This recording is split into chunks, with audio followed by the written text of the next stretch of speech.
Here we have a story about a couple of Billies. Get rich quick, man, that seems kinda silly. I mean, from dynasty to redraft, really? Ain't no way they about to make this quarter milli. Feel me? Nah, man, Cheers, I Dan. really don't. This the GOAT district, they win whenever they want. This the big time though, the Shout playing out to against Gabe. savants. Gotta wonder if they're Definitely. prepared or if they'll bomb. Look, let's quick run through a checklist. I only got a minute, but I want you to get this. Experience, yes. Evaluation, yes. BBD, yes. Sleeper picks, yes. Well, sheesh, now you get it. I ain't even lying. Go ahead, pick up the rhyme. Spit a couple of lines. Spell it out for people so they can feel it in their spine. GOAT, greatest of all time. It's the quarter milli Billies on the I was gonna stop it a few times there, but it just kept getting better and better. You know, so it's kind of hard to do that. Didn't want to cut up my man Gabe, so shout out to Man Bun. Oh, man, I thought our original theme song could not be topped, but I really do think this one topped it. Yeah, it's they're definitely up there, man. Both of them, I love them. It's Yes. they're head boppers. If Yes. as soon as they come on, you start bobbing your head, dancing around. And we're gonna have to do some dancing around. Speaking of Mr. Billy, so we were just talking before we started recording. We're doing really well in a lot of leagues that we have together that we're competing, kind of FFPC styles. I'm actually doing really well in all my FFPC teams except for this one. And look, it's week 2. So like we said, there's no panic here. Like the song said, Dan and I have like seasons and seasons under our wings. So, we understand that there's ups and downs. But then first, how are you? And second of all, what are your thoughts on our little 0-2 start? I'm doing great. My teams did not do as well this past week. My teams did awesome the first week. This past week, it was like the best thing I can say is that I, for the most part, either avoided the injury bug or I had the depth to not have to worry about it too much this week. So I know that kind of places me in elite company because there's a lot of teams out there that are just really scrambling, and I do have a couple of those too. But last week wasn't my best week of scoring, but I also have started to figure out my teams a little bit. I have a lot of players where it was just kind of that, do I start this guy or that guy? And pretty much every time I made the wrong decision, but it's becoming more clear who should start and who should sit. But the quarter milli Billies, we're 0-2, man. The good news, glass half full, we are only 30 points out of being a playoff team. Because the last playoff team has 299 points, we have 269. So actually, this league is fairly tightly bunched, except there's one team that's just absolutely running away with it. One team that's really bringing up the rear, and then everybody else is like in a 60-point span in the middle. So yeah, we'll make some moves. Okay. And I mean, look, we can't trade, right? So there's no hashtag always be trade in this league. But the nice thing is, because of the shallowness, we talk about it often, of the FFPC, the waiver wire is kind of a consolation prize, I guess you could say.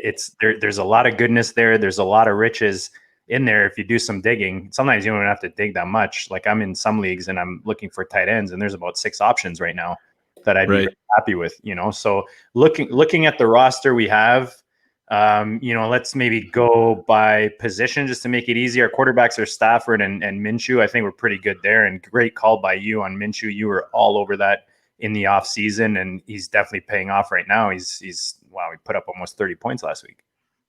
Yeah, absolutely. Any way you can throw it up on the screen or no? Oh yeah, our roster. Actually, you know what? Yeah, let me do that.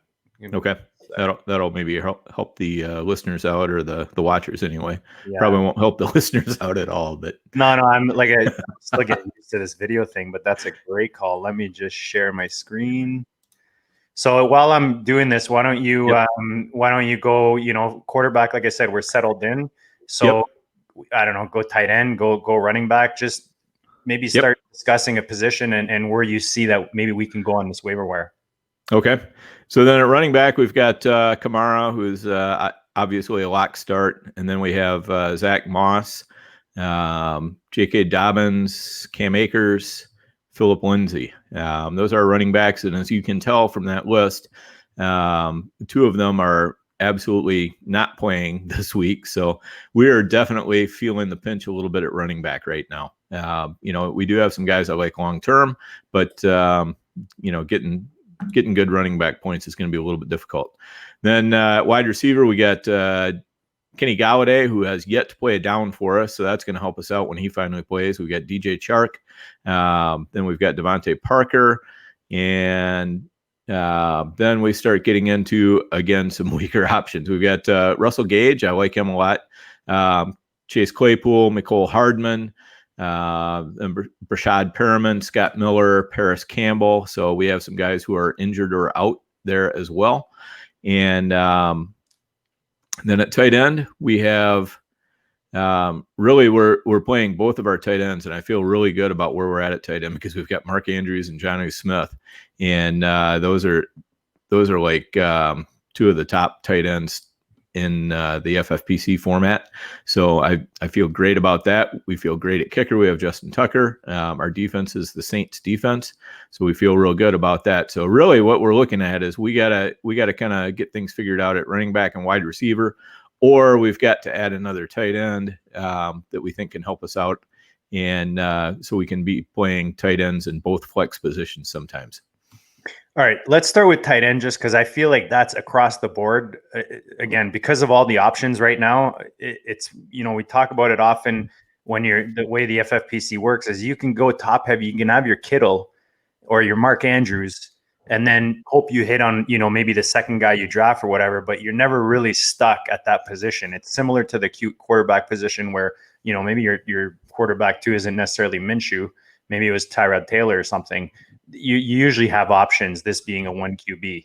So let's start with the tight end just because, it is tight end premium. It is the FFPC. And like I said, this week is kind of an odd one in a good sense. So we have Mark Andrews. We have Jonnu. We hit Jonnu really nicely. He's a guy I've got on a lot of rosters, and man, is he producing this year. What's your looking at what we've got so far? I mean, Drew Sample is and I know a guy that we both really, really like. We'll be talking about him more in depth later on in the GOAT District podcast with the Dynasty Warzone guys. You put in a bid here for 280. Oh, yeah, I can say amounts, can I? Yeah. Okay. Yeah, as long as we're not doing this live. Yeah. No, we're not. For a second. Go for it. So you've got I like talk amounts just because I find that's similar to your start stops. Wow, I can't even talk. Your start sits every week. For me, it's the amount that you're bidding, which is the most challenging, especially the FFPC, because you start with $1,000. So it's like a wide range, that you're playing with. So we've got 656 left, Dan. You put 288 on Sample, and then the next guy up is Schultz. So why don't you talk about Sample and Schultz?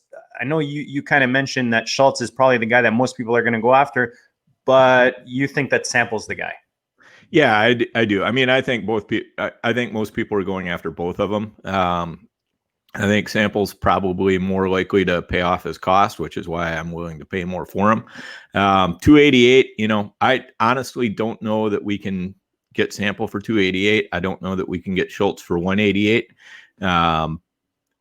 But given that we have $656, I don't want to throw out, like the $400, $500 bid that I think, would ensure that we get Sample. Because I don't think we need tight end that bad. I would rather, if we can get Sample or Schultz for a discount, I'd gladly take them for those prices. But I want to save some firepower for other positions. Because again, like I said, we're a little bit late at running back and wide receiver, and it would be nice to shore those up. But on the other hand, when you've got starting tight ends staring you in the face, it's pretty tough to turn that down when you've got 2 flex spots that you can put them in. Yeah, I was going to say, looking at our bench, it's not too bad. But then when you realize 2 of our starters are sitting there, Gage, Claypool, and Hardman, as much as they're nice, deep dynasty pieces, not guys we can depend on. I mean, Gage is becoming more and more of that wide receiver 3-ish, 4-ish that you can throw in there on a weekly basis. Claypool gave us a nice surprise. He was someone I wanted to grab early before he popped, but didn't expect him to pop this soon. So if we're looking, the only question I have is this. So you've got right now Keel and Cole in the same bid as your tight ends. Do you, just strategy-wise, for some reason, I like to pair up positions unless I'm not looking for a specific position. Then I'll just put, is that what you're doing here? You're just like, these are just guys that we're interested in. So you just lined them up, and then you've got your guys that you're dropping. Do you know what I mean? Like, is there a reason to grouping? Because the way the FFPC does it, you can create bid groups. Yeah. So the reason why I paired them up this way, and I'm totally open to discussion on it too. This isn't the way that it has to be, or the amounts we have to put. So if you like a bigger or lesser amount, we can certainly change them. But I feel like at wide receiver, we're in better shape than we are at running back. So I threw the tight ends and wide receivers together, and then I threw off a side bid for a couple of running backs. One of them's really kind of probably a Band-Aid, Jeffrey Wilson. And then the other one is Michael Pirine, which is really just kind of a long-term, more of a hope and a prayer or whatever with the Jets, hoping somehow Le'Veon Bell ends up not in the starting role, whether he gets traded or whether he just is injury compromised all year or something like that. Gore is, we know what Gore is. And, as long as Gase is there, Gore will probably get the majority of the touches, but I guess we're hoping that Gase goes away and, Pirine might get a chance to shine. Love the Jeffrey Wilson. He's definitely a guy I'm trying to grab on the cheap. A couple other guys I'm seeing on here. I don't know if you have any interest that if you dig a little deeper, Reggie Bonifon out in Carolina. I don't necessarily know, as much as I liked Mike Davis a couple of years ago, just with what he showed us on the field. I just don't know that he's necessarily going to be like a game changer type of running back, a guy you can depend on. Not that Bonifon can, but I just think that he's going to be less targeted in these waivers and a lot cheaper. Would you agree or disagree with that, Dan? Yep, I would agree. I'm adding him on to our running back. The other guy, again, like really deep if we miss kind of depth, because again, you want to look at, the way I do it is I'm looking at backfields, that have a thin layer on the top. If to put it in a visual, like right now in Indy, Jonathan Taylor's there, Mack is hurt. Wilkins is a guy that, again, if you're looking at deeper leagues or maybe you have room, is he a guy that you would maybe put in like $1 bid on if we miss everyone else? Yeah, he might be worthwhile. I would even throw out Rex Burkhead, just do, and Jamal Williams. Those would probably be guys I would take before Wilkins. But I like the Jamal Williams. Sorry, I didn't see that one. I like that a lot, actually. Okay, so I'm gonna throw both of those in there. But with Burkhead, I mean, really with I feel for James White. I mean, honest to God, what a crushing blow. Losing your dad, mom in critical condition and everything, and who knows when he'll be able to play a football game again. He's obviously got much more important things to deal with, and we wish him all the best for that. But in the meantime, Rex Burkhead showed that he is going to be one of the guys that New England is relying on. So, he's also worth picking up, at least for the short term. Very sad news. I actually, we've had a bit of bad news streak the last little bit, and I'll address that on the GOAT District later. But James White, yeah, man, what a crusher. Highs and lows in life, right? You win Super Bowls and then you wake up one day and something like this just ends up on your plate, and, wish all the best to him and his family. And hopefully his mother comes back out of this at least healthy for him, after a big loss with his dad. But I love that call. Burkhead's a guy that just, he's like that piece of gum on the bottom of your shoe, man. He's just not going anywhere. But he gets targets too. He can catch the ball. He's not just on the ground type of runner. So I do like him as a sneaky guy. I think Damian Harris should be coming back soon. And Sony Michel, as much as I liked him that first season, Dan, don't even get in here. Come on, keep that to yourself. He's not someone that I've got anywhere. He's just not someone that I've been interested in for the last, I would say, at least 18 months to 2 seasons. But I like the Burkhead. So anyone else that you're seeing or anything else running back wise that you feel we should discuss or put a bid on?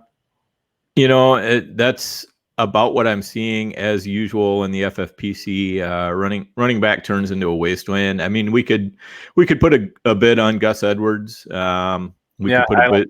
I like that. Could put a bid on Brian Hill. Hill is probably I would take over Edwards just because I think Hill has got an easier road to relevance, shall we say?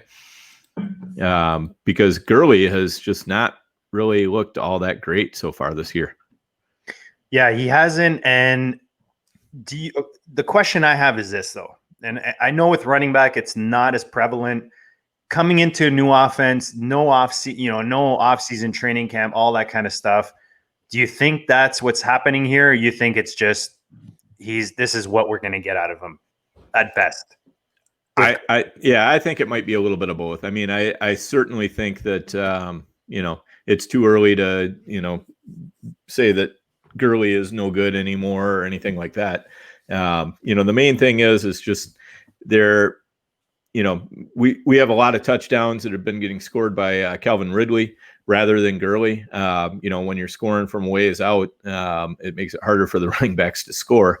And that's what's been going on, and I would expect that to kind of change around. I think there's going to be some more running back scores coming from the Falcons. And I think Gurley's probably going to be the one who's getting in there and doing that. But if anything happens to Gurley, I mean, you got Brian Hill right there. Ito Smith is, and Brian Hill are kind of the guys who've clearly been backing him up. So, having one of those guys on our bench probably wouldn't hurt too much, because think all the people who had Mike Davis sitting on their bench. How are they feeling right now? Pretty darn good, so it's not the worst thing in the world to have just a couple of lottery tickets sitting on your bench. And, for places where you can use them. It may be that when we get into bye weeks, we got to drop them for somebody who's slightly more productive. But for now, we might as well just hold on to them and see what happens. Yeah, James Robinson, guy I like having on my bench right now. Those deep guys that just 20 points a week, man. Yeah, thank you very much. Free money. Right. Exactly. So, Dan, we talked about our depth at receiver.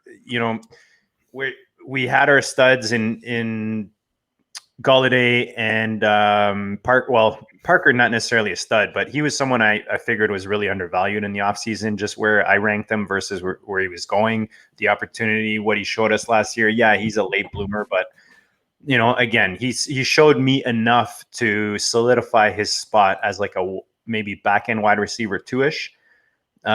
Jay Shark is a guy that we expected to pop, and I think he's someone that's important to discuss here because we're both really high on him. Obviously you're high on Minshew.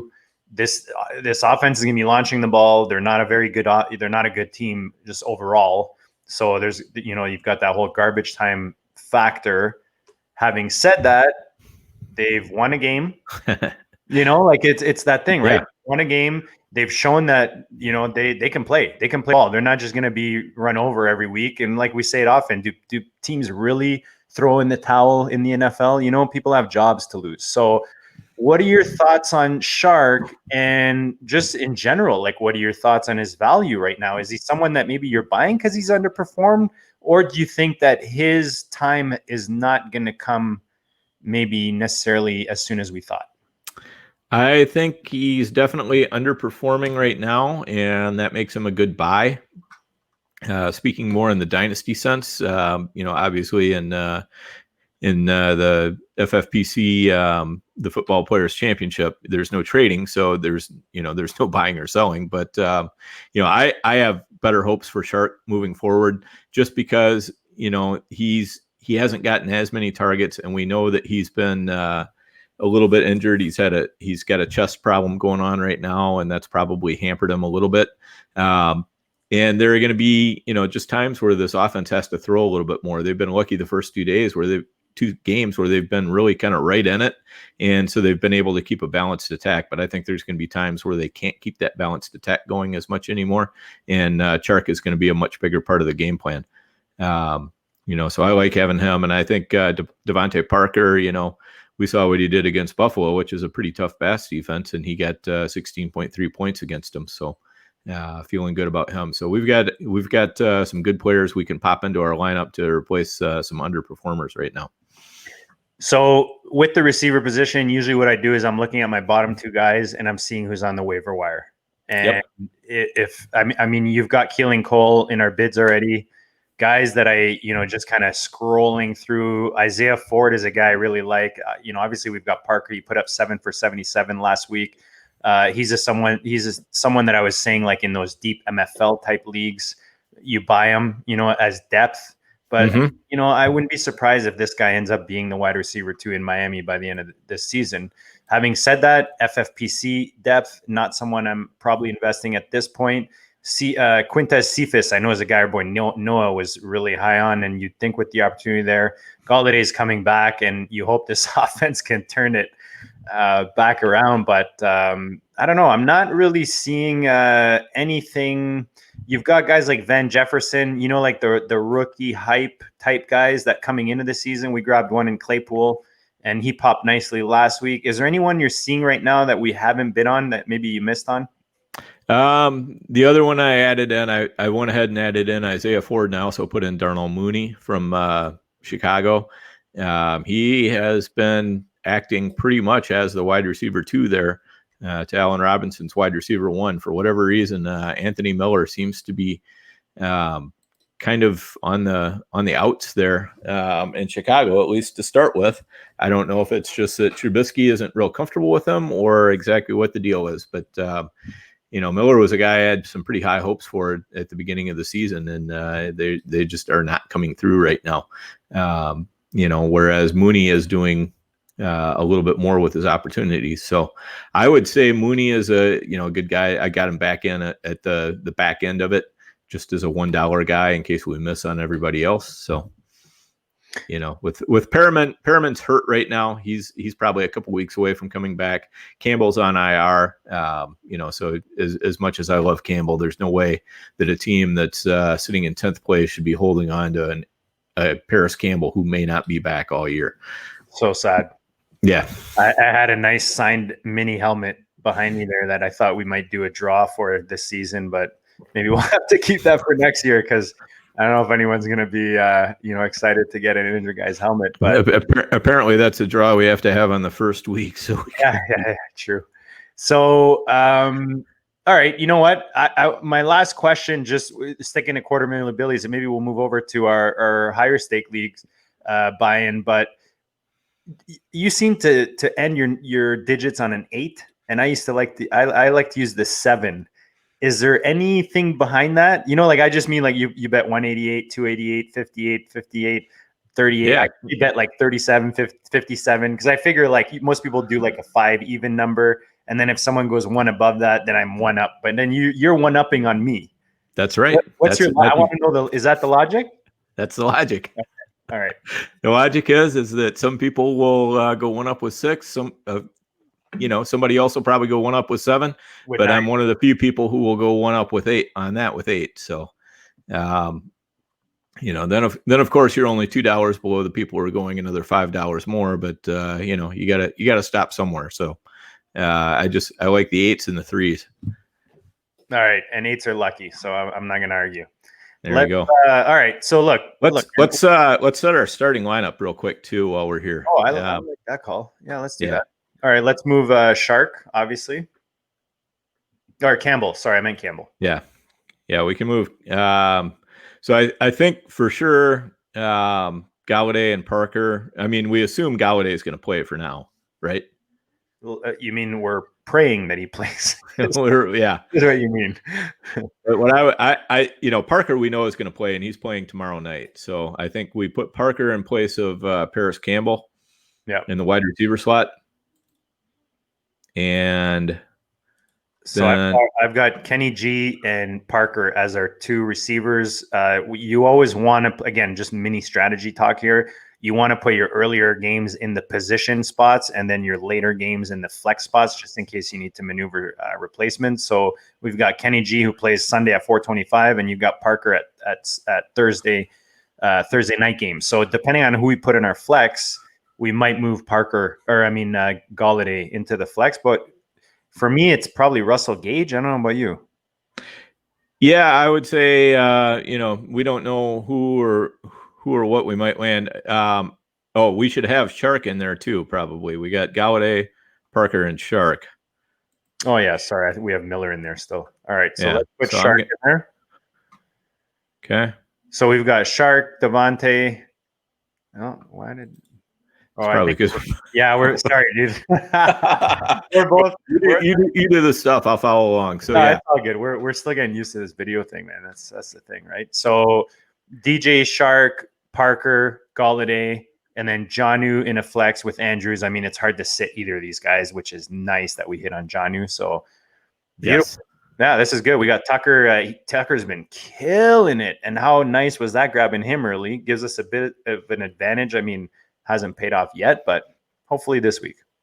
Yeah, exactly. And with with Jonnu, that's been a very pleasant surprise. I mean, if you'd have told me at the beginning of the year, yeah, you guys drafted the number 3 tight end, I'd say, yeah, Mark Andrews was a heck of a pick, wasn't he? And they've been going, no, we're talking about Jonnu. Mark Andrews is. We had that group we kept talking about, right? John, right. Ian Thomas, Irv Smith, and you hope that one of these guys would pop. Jarwin, obviously Jarwin got hurt. Jonnu hit, and Ian Thomas is still sitting on our bench somewhere. All right, so let's talk quarterback and wide receiver. So what are we looking at here? Minshew is playing Miami. Yep. And Stafford, I think we got to go Stafford. I don't know. You tell me. I like Minshew. I know you're riding that Minshew rocket. Well, I mean, they're playing at Arizona. He's averaging about 6 more points a game than Stafford. Of course, Stafford is hopefully getting Galladay back, but Arizona has had a surprisingly tough defense so far. So whereas Miami, that's what I was going to ask you. How quarterbacks have done against Arizona? We had what? I know Washington was one of them. Right. Yeah, and you can Washington, you can throw that out a little bit, but trying to think who they played San Francisco in game 1. That's right. Yeah, that's right. Jimmy G, and he had no weapons and probably a porn star hanging off of him somewhere. But I kind of feel like, maybe I'm wrong, but I feel like this Thursday night game could low-key be a little bit of a shootout. Dan, those Thursday night games, you know how unlucky we are with those things. Oh, I know. But the other thing is, if Detroit is going to beat Arizona, it's going to be a high-scoring game. So, Stafford versus Minshew, I think that's a definite question mark. Toss-up. I mean, it's like for me, if I'm looking when I'm setting my own lineups, I've got Stafford ahead slightly. Yep. But Minshew has such a better matchup. So, you know what? Why don't we do this? Let's put Minshew in. Okay. And then if Galladay is for sure starting, we can reassess. Okay. If we change our feelings on it. Yep. Because, I mean, Miami, let's face it, not the best defense against quarterbacks. They're ranked 9th. Looking at the FFPC, we have Zach Moss in there in our RB1 spot. You good with that? I think we should move him out. And the reason why is we also have J.K. Dobbins sitting on our bench. Yeah. And I think that, we're talking Kansas City versus Baltimore on Monday night. Kansas City's run defense has not been good. And I expect it's going to be all hands on deck. So hashtag always be stacking. We got the trifecta with Dobbins, Andrews, and Tucker. Right. Monday nighter. I mean, that's going to be a shootout. And it's going to be like a 10-3 game. Man, hopefully Tucker gets 10. That would be the ultimate sad trombone right there. All right. So let's take a quick look at the Hardo. That is our higher stake leagues. We're in 3 leagues together this season on the FFPC. And look, man, we got a lot riding. We got to win some money. And right now we got first place. We go from our last place. Well, I wouldn't say we're last place, but we're not competing right now in quarter milli Billies with the 0-2, but we're hoping to turn. Look, last year, Dan, we started off. We went like 9-1 or something, and we still didn't, win when it counted. So if this is the reverse, I'm all about that. There we go. All right, quarter milli or Hardos right now, first place. The only bid we have right now is the Drew Sample, obviously you're a fan. Wow, I'm freezing over here. I'm going to need you to here we go. All right. So do we have the same quarterbacks, or did my computer just come back? No, we've got Dak here and Gardner. Right. Yep. Exactly. Dan's like totally selling me on the Minshew in the offseason, and man, is it paying off. I love it. Because he was cheap. He was cheap. It was awesome. All right. What's your assessment here? We've got one bid right now with Drew Sample for $333. Schultz right behind him, similar to our other roster with $233. And then you got Mike Davis, Keelan Cole, other guys we mentioned in Ford, Moali Cox. So our tight ends right now on this roster, again, we hit nicely. Guys that both of us were really high on, and it's paid off in Goddard and TJ Hawk. Man, TJ Hawk looks good. And then, depth-wise, we've got Olsen and Doyle. Doyle right now on the shelf. I don't know. We've got 4 tight ends, and we've got 2 pretty solid ones. So it's not necessarily a position that we're in need. Right. But then let's go to where the action is right now. Wide receiver, we have DJ Shark, Robbie Anderson starting currently. Yep. Crowder, Chenault, Pittman, and Scott. So we went a little light, I could say, in this, because we've got Kamara, Jonathan Taylor. I'm just looking at other positions that we obviously with Hawk and Goddard. We've got Fournette. So we invested early in other positions. Yep. But having said that, we still have like your Benny Snells, your Chase Edmonds. Like I said, we've got Fournette. So where do you see right now the biggest need with this roster? Or are you just thinking, let's line up in priority the guys that we want? Yeah, since this one's dynasty, I'm thinking with the dynasty mindset a little bit on Sample, because I think he's going to be probably a long-term pretty decent tight end, especially the way that Burrow seems to like to throw to his tight ends. So I like Sample because we know we've got all year with him. Assuming he doesn't get hurt, but Uzomah got hurt last weekend, unfortunately, and so he is out for the year. So we want to go ahead and try to get Sample in there, and then Schultz, same thing. He's kind of inheriting. That was a little late because we haven't used it in a while, but I was big on Uzomah, man. That was sad. It was, yeah. I love your on Sample. The rookie quarterback, especially a guy like Burrow with that upside, you never know who he's going to kind of hang on. Right. And just with what's happening in that offense, it was for the amount of money you had to spend to get that tight end position in this offense. It kind of worked out because you saw Uzomah do it, and now you've got the opportunity to get Sample. So why not? Right. Right. Exactly. So, it just adds to a position of strength. But the nice thing is we can trade here. So if we do have a position that we're overly strong in, we can always use that and, fortify other positions. That's why I'm not too worried about being weak at wide receiver right now, just because, we're taking off the waiver wire, what we think is going to be the best players. And that's why I got Sample and Schultz right up there. I've got Mike Davis right afterwards. I don't think we're going to get him. At $188, I'm sure somebody's going to bid more than that. If we don't get Sample or Schultz, probably we're looking at, potentially Keelan Cole or Deion Lewis or somebody like that. But Cole would actually fit pretty well in our team, though it puts us really heavy on Jacksonville. Yeah, but they're going to be throwing the ball, right? So if you're going to be heavy on one side of that offense, it's definitely the backfield. Right, exactly, and we will have their top 3 receivers because we've got Chark and Chenault already. But we might have to get Mark to make us a T-shirt. We have the Jaguars top 3 targets. We'll be all right. Yes, exactly.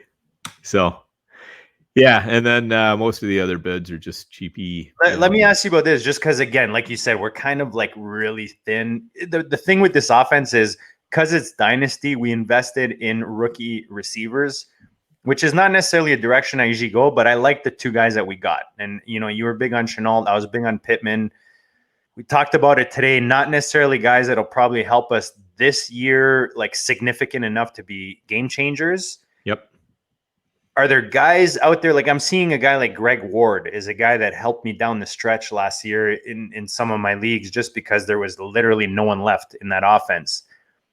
Do you see do you see guys like I'm looking at, maybe Ward, Kendrick Bourne is a guy out in San Fran. I know they don't throw the ball a lot, but you would think that he's one of their top targets. I think he was their top target last week.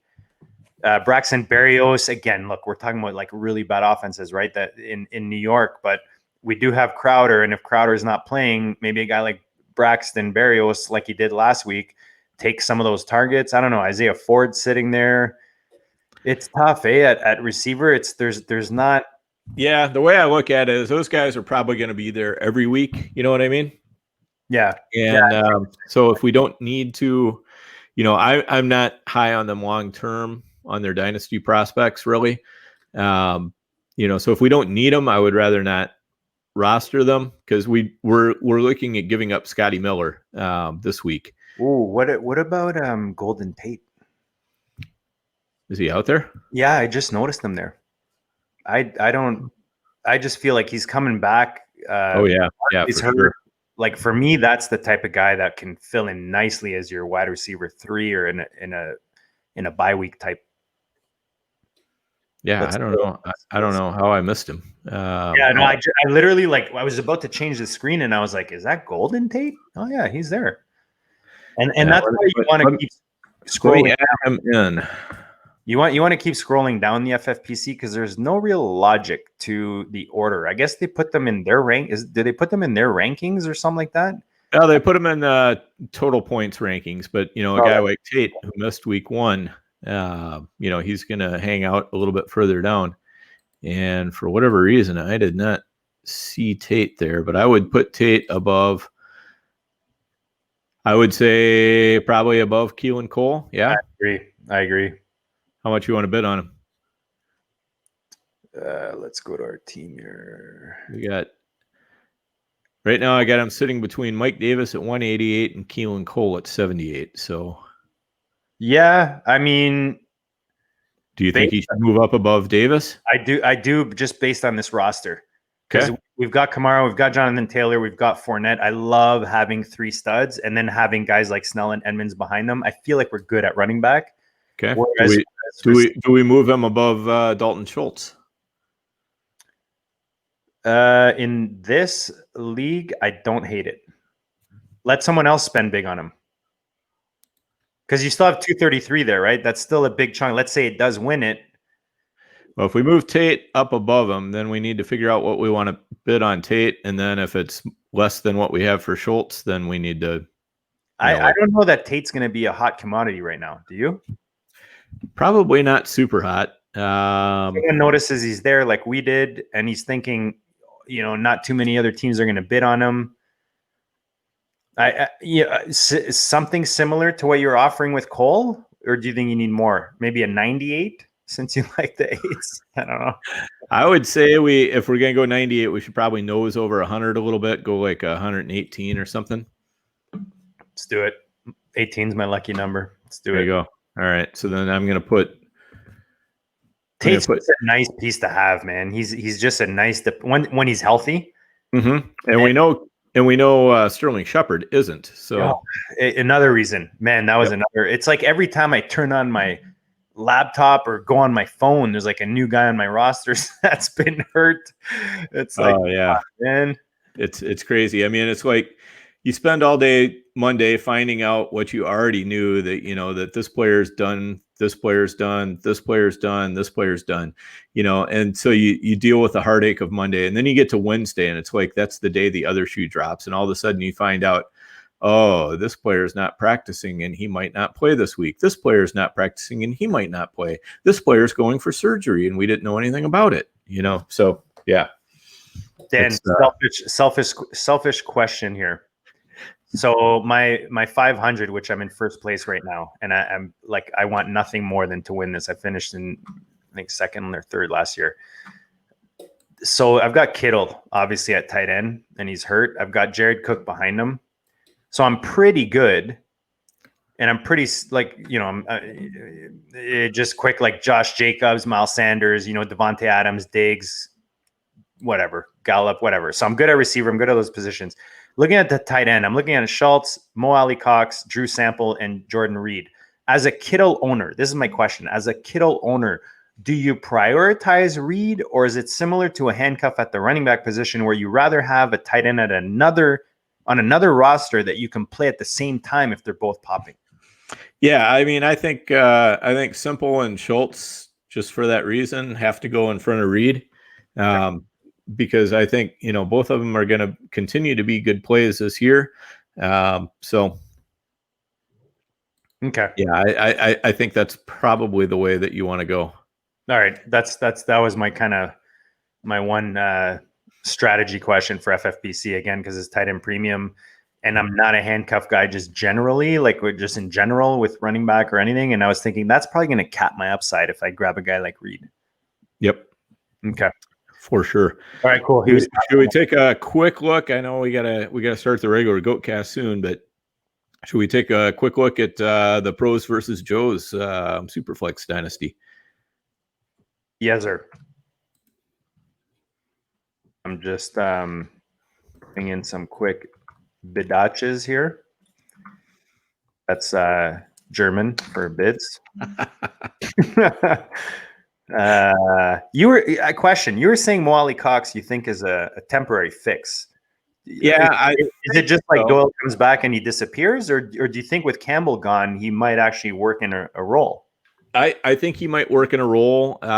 It's hard to say. I mean, you've got Burton also, who's injured, but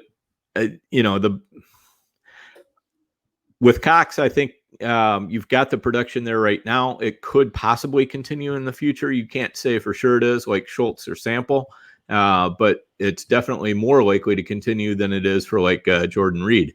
Plus he's at least a young player, whereas Reed is an old fossil. And as long as you're talking dynasty, you might as well go with the younger player. Yeah. Okay. All right, we got to do this quick. Pros versus Joes. We are 1-1. We were 1-1, but we are, I believe, in third place overall. We have Deshaun and Bridgewater. Do you feel good? We have 5 victory points. There's 2 teams with 6. We are one of 2 teams with 5 victory points, and everybody else has 4 or less. So we're a playoff team right now. So Deshaun, Matt Ryan, and Bridgewater, are you comfortable with those 3 at QB? You think we can upgrade on our QB3, or you think Bridgewater starts getting more? I don't think there's anybody out there really. Since it is a super flex, I mean, the quarterbacks are picked. Yeah. That's what I was asking Eric today, because he was the Shiva. He was asking about one of his rosters just trading for quarterback, and I'm so used to 1 QBs on FFPC. Right? Yeah, you're absolutely right. Unless you want Andy Dalton right now or Jacoby Brissett, which I wouldn't be surprised if Brissett is the quarterback in this offense, just after what I've seen from Rivers the first 2 weeks. But so right now you've got Drew Sample, which seems to be like our main target, the main team. You got Schultz right behind him, Mike Davis, Keelan Cole, and then our usual suspects. Dion Lewis in there. He was someone before the Freeman signing where I was like, man, this is, kind of a nice, you hope he's significant enough to change your season. What's your thought on that backfield? Is Davis, still a guy you're trying to grab with Freeman going there? What do you see a split backfield going on? I think that for sure Dion Lewis is going to be the running back this week. That's what we know. Because Freeman has to go through the COVID testing and all that kind of stuff. I mean, he's got to go through several days of it before he can even join the team. So next week would be the earliest we would see Freeman to come in. And, some of the Giants beat writers are saying that they feel like, this might be Dion Lewis's job to lose, and that Freeman, might be more of a complementary piece rather than the primary piece. I don't know exactly what to make of that, but, we have seen Dion Lewis do well before. So he's a guy I would at least, we're not bidding a lot for him. We have an $88 bid on him, just to kind of see what happens. Matt Breida. This is my last question for you. Matt Breida, what are you doing with him right now? I mean, you kind of have to hold him because he's second in line in Miami. They've had two really, tough games to start with, where they haven't really been able to get the running game going. But Gaskins has been the first back. Breda's rotated in second, and then they're using Howard as the hammer around the goal line. So, that obviously kind of, with Howard getting those goal line scores, that kind of cuts back a little bit on what you can expect out of Gaskin or Breda. But, if Gaskin gets hurt, it looks like Breda might be the next one up to be the primary back. So, he's one of those guys that I would just, if you in 20-man rosters, you might as well hold on to him. And I just noticed we have league winner Jarek McKinnon. He's my only piece in all my rosters, my 30-some rosters, and it's probably because you decided to go grab him on the waivers. So I commend you on that one, my friend. Yes, I did. I was just like, yeah, I know, man. We got to have McKinnon. Yeah. No, and look, it's beautiful right now in the flex spot. So last quick. Brandon Cooks or Will Fuller? Do we want upside or do we want floor right now? I don't know if we can trust Fuller until we see him play. Okay. I don't like either one of them against Pittsburgh all that well, but AJ Brown going to play this week, or he wasn't on the field this week today, right? I think. Who's that? AJ Brown. Yeah, he's going to be another week before he plays. I'm pretty sure. So, all right. Well, I think him and Crowder are both going to be out for sure. So I think we're really looking at Fuller versus Cooks for our last spot, which is like our big poll this offseason between you and I. Cooks or Fuller, right? That's and it's been pretty much 50-50. So, all right, we're going to end this because we got to go meet up with Randy, Jerry, and Dr. Kyle. But thanks for tuning in, guys. Hopefully you guys got something out of this. We'll drop it ASAP so you guys can work your waiver wires, and we'll check you all later.